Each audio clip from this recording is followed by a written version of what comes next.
Good morning, everybody. Thank you for the invitation. I stay here today on behalf of Medcruise. I'm the director of the board, and my task is environment.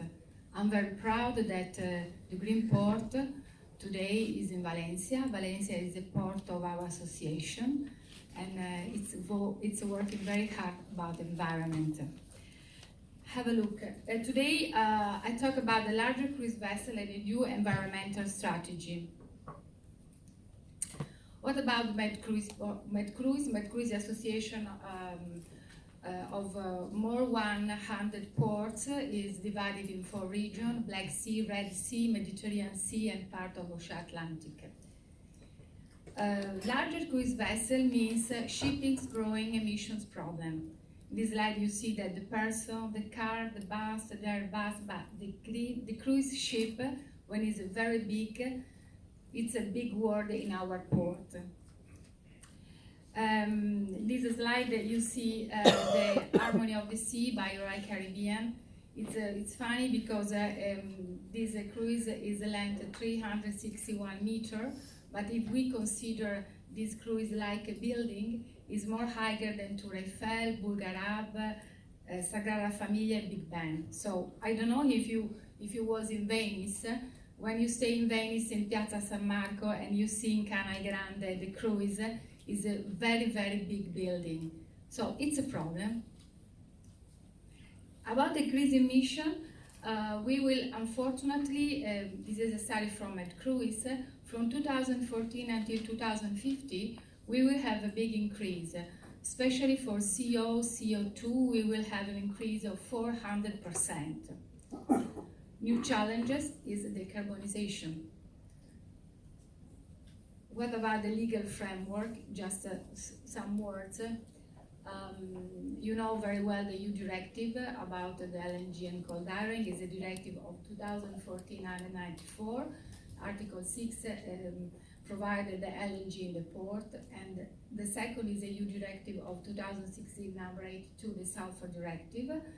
And then the last but not least, we have an agreement on shipping emission of this year, of April 2018, of IMO.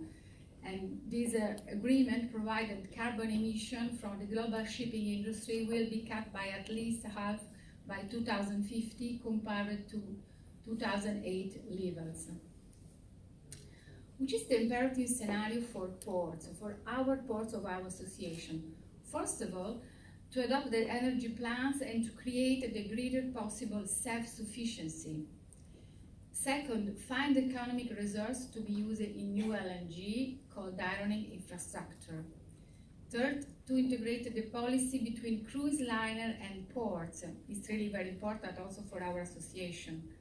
And then involvement of the port cluster. I think it's really very important. For example, because I'm marketing manager of the Sardinian ports, we have in Sardinian ports, we have 3 projects about LNG. The problem is the involvement between the port and city. So we start, for example, 2 years ago, the project of LNG. At the end of the day, the mayor of Cagliari was surprised. Oh no, there is no security, no safety, because the communication is very important between port and city. So the involvement. And then the unique intelligence, uniformity between Mediterranean ports for a system of reduction emission and identify the most effective solution. The new environmental strategy for ports. The ports have a clear goal. First of all, try to build infrastructure for LNG or cold ironing, and to create a plan of energy self-sufficiency. That means to have self-generation, renewable energy. That means to have smart lighting, LED technology. That means to have smart mobility, electrical car in the ports. So we have LED technology, electrical car, renewable energy. You see this picture on the right is a picture from the port of Cagliari, our port. We have electrical car for cruises passenger. There is also the picture of Tanger Med, is a completely LED technology, and then renewable energy. Renewable energy, so solar, oil, coal, light power, we know very well. Which is the best strategy for Medcruise? Our choice now is LNG. Environmental benefits, CO reduction 50%, reduction of PM 97.4%, instability on all types of quayside, cost of storage capacity. We have 8 million euro for 50,000 cubic meters, or cost of storage capacity 10,000 cubic meters, 30 millions of euro. Not cost very high. LNG perspective for cruises, we have in this slide we have an analysis media passenger. A cruise with media 2,000 passenger, for example, Aida Nova up to 3,000 cubic meters of LNG, warship up to 6,000 cubic meters of LNG. Construction of some new cruises with LNG, MSC, Ship Class World, Royal Caribbean, and Costa Smeralda. Costa Smeralda this year will be in the Mediterranean Sea. The PAX is 650,000 passenger, and Costa Smeralda will have LNG. The distribution of LNG ships we know very well: coastal warehouse, port to ship, truck to ship, ship to ship, tank to ship. Now we arrived at the study of Medcruise.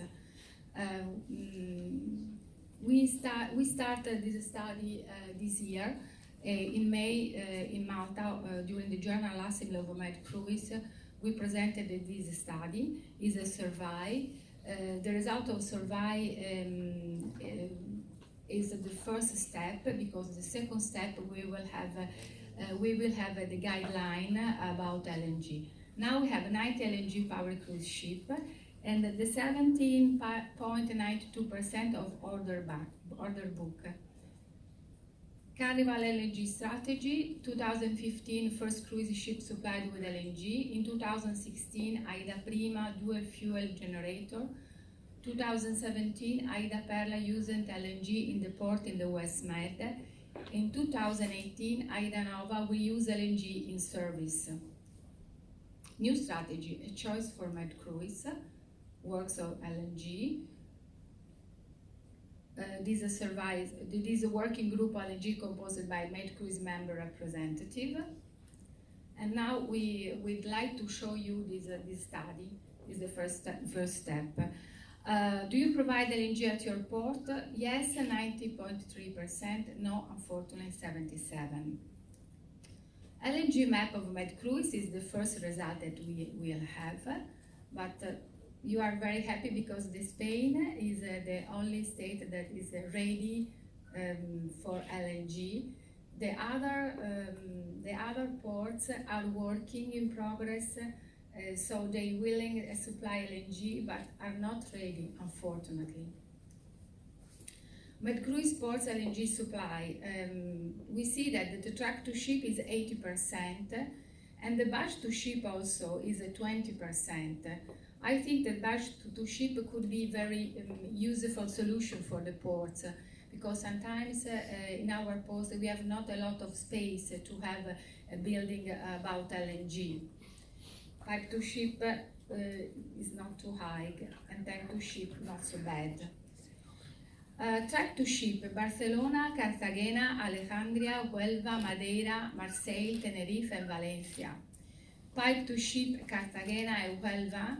Barge to ship: Cartagena, Alexandria, and Huelva.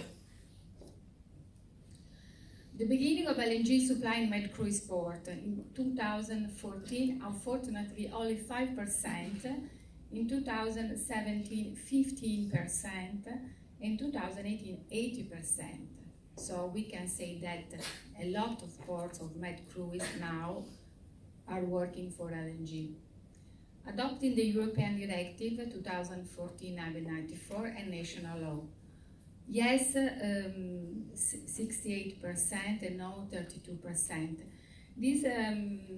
This question I think is really very important, because sometimes the national law doesn't supply to the European Directive. This is a problem, because we are sitting at the table in Brussels. Sometimes some states of our association adopting the European Directive, and some other states no. For example, Italy, unfortunately I came from Italy, but In Italy, we have the national law, unfortunately, only in 2016, 2 years later, the European directive. Is the port city community in favor of LNG supplying the ports? No, 40%, yes, 86%. So we have a good situation. Do you collaborate with any other partner in order to provide or develop such facility? The collaboration, I think, is good because 56% answer yes, 44% no. Do you receive any financial contribution from EU or third party? Unfortunately, only 29 yes, but 71 no. So this is could be a problem for European. The conclusion is that environmental strategy for large cruises, for us, the reduction of cruise ship emission is LNG. Obviously, I know that because during my table, I will be the moderator in other table, there will be some people that will speak about the cold ironing. But for cruises, we think that cold ironing is not possible because when you have in a port a large cruises with 6,000 passengers, we don't understand how it's possible to have a cold iron or shoreside electricity. And then also the other situation is that in 2020, the 20% of energy will be renewable energy. So the question is, how is possible to have 4 cruises cold ironing with renewable energy? So we think, like Medcruise, that the conclusion is LNG. Thank you. Thank you very much.